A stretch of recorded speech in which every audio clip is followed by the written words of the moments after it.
સદગુરુ પરમાત્મા બ્રહ્મનિરૂપણના માધ્યમથી યથાર્થ રૂપે જેમ છે તે રૂપને યોગ્ય શબ્દ દ્વારા પ્રતિપાદન કર્યું. ધર્મદાસજીના શ્લોક અને સુંદર જવાબો જ્ઞાનનો માર્ગ, સહજ માર્ગ, એનું વિશેષ રૂપે વિશ્લેષણ કરવા પડે. ઈશ્વર પ્રાપ્તિ માટેના અનેક માર્ગો છે. જે માર્ગ એને સુલભ લાગે યોગ્ય માર્ગ ચાલે, પણ જે સદગુરુનો આશ્રય કર્યો કબીર પંથ એટલે માર્ગ, રસ્તો. એ માર્ગ એવો છે કે સરળ છે અને સહજ છે. જે સ્થિતિમાં હોય, જે ભૂમિકામાં હોય, એ ભૂમિકા દ્વારા એનું નિર્વહન થઈ શકે એવો સરળ માર્ગ સાહેબે બતાવ્યો.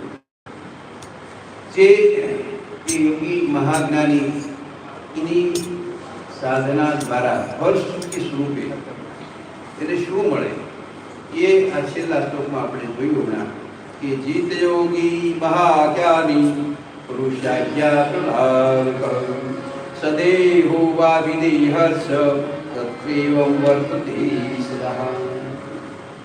કે એ યોગી જેણે સ્વેચ્છાથી શરીરને ધારણ કરનારા અને સ્વયં વિદેહ સ્વરૂપ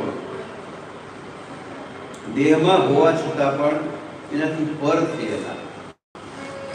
જેવી રીતે નાળિયેર હોય,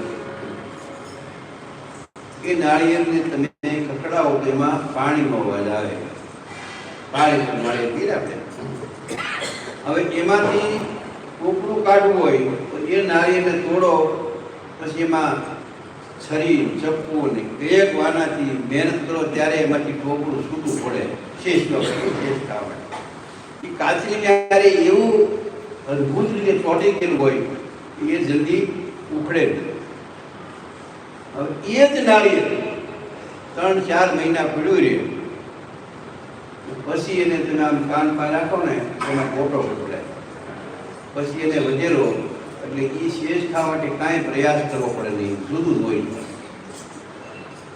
કાજલીથી જુદું પડી ગયું. એ પ્રકારે જ્યાં સુધી આ શરીરમાં, આપણા મનની અંદર, આપણા અંતસ્કરણમાં આજે જેમ નાળિયેરમાં પાણી છે એમ આમાં પણ પંચ વિષય રૂપી પાણી રહેલું છે. ત્યાં સુધી દેહથી જુદા પણ દેખાશે નહીં કે એની અનુભૂતિ પણ થશે નહીં. પણ જેમ નાળિયેરમાંથી પાણી ફૂંકાઈ જાય અને ગડગડીયું બની જાય, ટોપરું ખડે, અલગ પડી જાય કાચલીમાંથી, એ જ પ્રકારે કે આ જે વિષયરૂપી પાણી એ સુકાઈ જાય એટલે આ દેહથી સહજ રીતે એ અલગ થઈ જાય છે. એને વિદેહ કહ્યા છે કે દેહમાં